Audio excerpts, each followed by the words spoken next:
Friends, మనం పార్వతీ పరమేశ్వరుల కళ్యాణం గురించి తెలుసుకుందాం.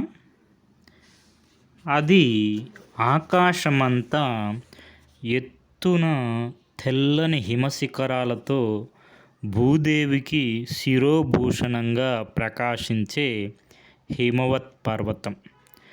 గైరికాది ధాతువులతో శిరీక్ష కుసుమాది దివ్య పరాగాలతో పరిమళిస్తూ యక్ష రాక్షస దేవతాది బృందాలకు విహారస్థానంగా విలసిల్లుతున్న ఆ మహిత హిమవత్ పర్వతం తూర్పు పడమరల సముద్రాల పర్యంతం వ్యాపించి ఉంది. ఉత్తర దిశగా ఉన్న మహాపర్వతం దైవాంశ సంభూతమైనదిగా భావిస్తూ మునులు దేవతలు పూజిస్తూ ఉంటారు.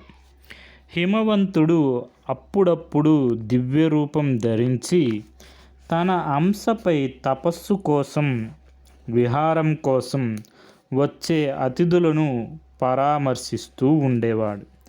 ఆ పర్వత శిఖరాల కన్నిటికంటే ఎత్తైన ఓ శిఖరం మీద పద్మాసుడనై కూర్చొని పరమశివుడు యోగముద్రలో బాహ్య ప్రపంచాన్ని విస్మరించి తదేకంగా సాధన చేస్తున్నాడు. ఆ మహా సాధనలో ఎన్నో సంవత్సరాలు గతించాయి. అపురూపవతి అభినవ యవ్వనవతి అయిన తన పుత్రిక పార్వతిని తన నివాసంలో తపస్సు చేస్తున్న పరమశివునికి పరిచర్యలు చేయడానికి వినియోగించాడు హిమవంతుడు. ఆ అందాల యువతి తనకు పరిచర్యలు చేస్తుండగా ఎన్నడూ కన్నెత్తి కూడా చూడలేదు పరమేశ్వరుడు. మరి కొంతకాలం గడిచిపోయింది. ఆ కాలంలో తారకాసురుడనే రాక్షసుడు వరగర్వంతో స్వర్గలోకం మీదకి దండెత్తాడు.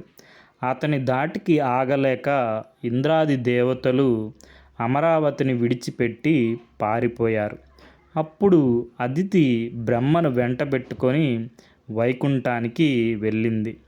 సనక సనాధినందు మునులతో దివ్య ఋషులతో పరివేష్టింపబడి ఉన్న మహావిష్ణువును దర్శించి తన పుత్రులకు ఏర్పడిన ఆపదను వివరించింది.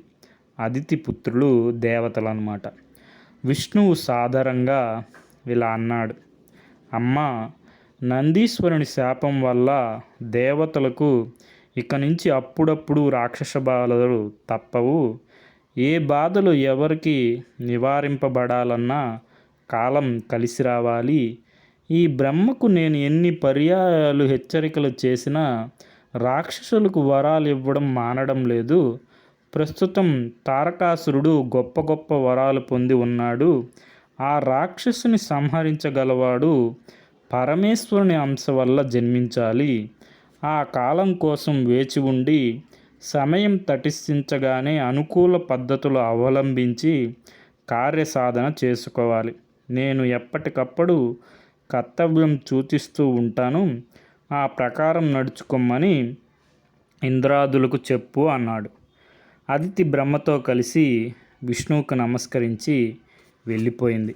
అనంతరం విష్ణువు తన ప్రియపుత్రుడైన మన్మధుణ్ణి పిలిపించి ఇలా చెప్పాడు: కుమార, విశ్వ శ్రేయస్సు కోసం, దేవతల క్షేమం కోసం నువ్వు ఒక మహాకార్యాన్ని నెరవేర్చాలి.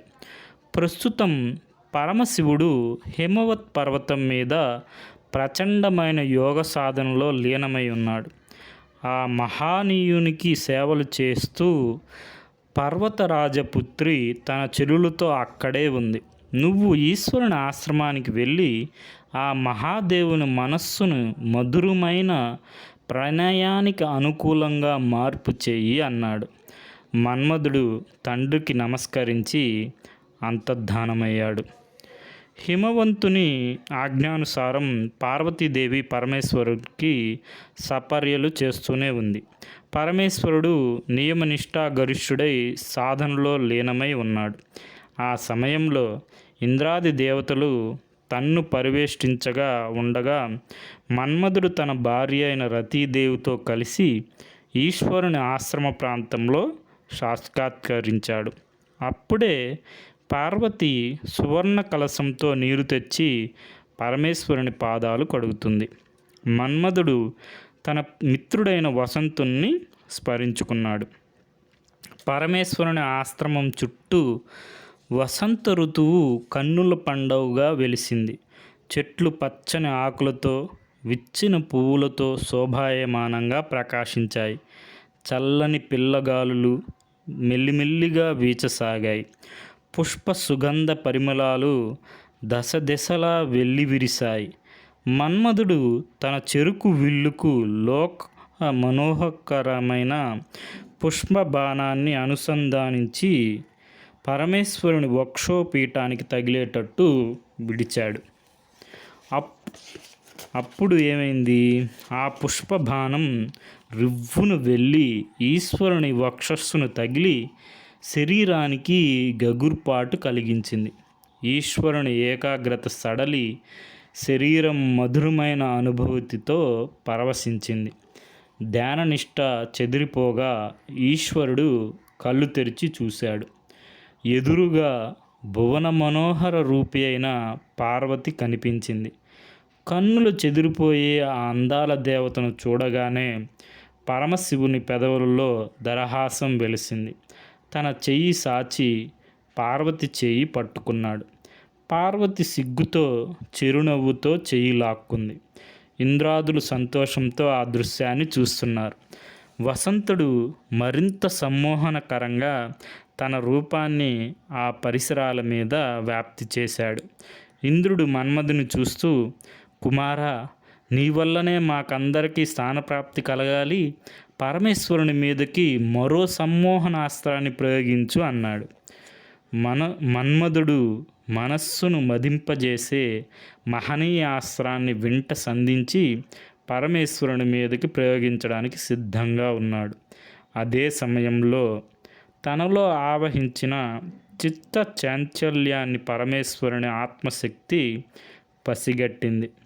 వెంటనే శివుడు దివ్య దృష్టి సారించాడు.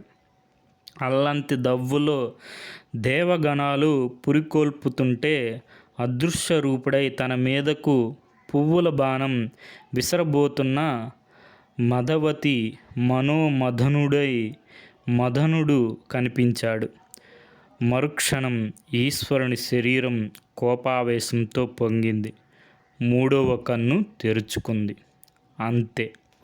ఆ కంటి నుండి మంటలు ప్రళయ కాలాగ్ని దారల్లా వెలువడ్డాయి. కన్ను మూసి తెరిచేలోగా ఆ అగ్నిధారలు వెళ్ళి మన్మధుణ్ణి దహించి వేశాయి. ఊహించని విధంగా ఈ దుర్ఘటన జరగగానే ఇంద్రుడు కంపించిపోతూ బ్రహ్మను స్మరించుకున్నాడు. బ్రహ్మ దేవర్షి గణాలతో సాక్షాత్కరించి దుఃఖిస్తున్న రతీదేవిని తోడ్కొని పరమేశ్వరుని ముందుకి వచ్చాడు. ఎన్నో విధాలుగా ఆ మహాదేవుణ్ణి స్తుతించాడు. పరమశివ, మహాదేవ, దేవతలు శ్రేయస్సు కోరి పితృదేవుని ఆజ్ఞానుసారం నీ ఏకాగ్రతను భగ్నం చేయడానికి వచ్చిన మన్మధుడు నీ కంటి మంటలచే బూడిది అయిపోయాడు. అతి దుస్సహమైన భర్తృ వియోగాగ్నికి సౌభాగ్యవతైన రతీదేవి కూడా గురి కాకుండా మన్మధునికి శరీరదానం చెయ్యండి. అదీగాక దుర్భరమైన పత్ని వియోగాన్ని సహించలేకనే నువ్వు ఇలా ఉగ్రమైన సాధనలో విలీనుడవయ్యావు. ఇక నీ దేవేరి అయిన సతీదేవి కూడా హిమవంతుని పుత్రిగా జన్మించి నిన్ను ఆరాధన చేస్తూ ఉంది. కాబట్టి ఇక యోగ సాధన కూడా నువ్వు విడిచిపెట్టవచ్చు అన్నాడు బ్రహ్మ. పరమేశ్వరుడు కోపావేశం నుంచి మనస్సును శాంతించమని శాసించుకున్నాడు. తన ప్రియ ధర్మపత్ని అయిన సతీదేవి జన్మాంతర మనోహర రూపాన్ని ఓ మారు చూశాడు. తరువాత దుఃఖిస్తున్న రతీదేవిని దగ్గరకు చేరదీసుకొని శిరస్సు దువ్వుతూ, పుత్రి, కాల విపర్యం ఎంతటి వారికైనా అనుభవించక తప్పదమ్మా. నాకు, దేవతలకు, ప్రపంచానికి శ్రేయస్సు కోరి నీ భర్త త్యాగం చేశాడు. నా నిష్ట చెడగొట్టడానికి ప్రయత్నిస్తే ఏం జరుగుతుందో ఆ చిరంజీవికి తెలుసు. అయినా జగద్రక్షకుడైన తండ్రి ఆజ్ఞను శిరసావహించి ఈ సాహసం చేశాడు. శివపార్వతుల కలయికకు కారణభూతుడైన మన్మధుడు రాబో కాలంలో కృష్ణావతుడైన మహావిష్ణువుకి పుత్రుడుగా జన్మించి ప్రద్యుమ్నుడనే పేరుతో విఖ్యాతుడవుతాడు. అప్పుడు నువ్వు మళ్ళీ నీ భర్తను చేరగలవు. అంతవరకు తపోనిష్టతో కాలం గడుపు. నీ తపస్సు పరిపక్వమయ్యే సమయానికి నేను సాక్షాత్కరించి కర్తవ్యం ఉపదేశిస్తాను అని చెప్పాడు. రతీదేవి పరమేశ్వరునికి నమస్కరించి అంతర్ధానమైంది. అనంతరం బ్రహ్మ కోరిక ప్రకారం హిమవంతుడు సర్వదేవతా సమక్షంలో పార్వతీ కుమారిని పరమేశ్వరునికిచ్చి వివాహం జరిపించాడు. ఆ పర్వత ప్రదేశానికి దేవతలు గౌరీశంకరం అని నామకరణం చేశారు. ఆ తర్వాత శివపార్వతులకు కుమారస్వామి జన్మించి సర్వాస్త్ర శస్త్ర విద్యలు నేర్చుకొని వీరాది వీరుడయ్యాడు. అఖిల దేవతా సేనావాహినికి నాయకుడై తారకాసురుని మీదకు వెళ్ళి ఆ రాక్షసుని సంహరించి ఇంద్రునికి మళ్ళీ స్వర్గం ఇప్పించాడు. మన్మధుడు అంతకాలం నుంచి అనంగుడై అంటే అంగములు లేనివాడై ఇప్పుడు ప్రద్యుమ్నుడిగా ఉన్నాడని చెప్పి మనకి నారద మహర్షి చెప్తూ ఉన్నాడనమాట పాండవులకి.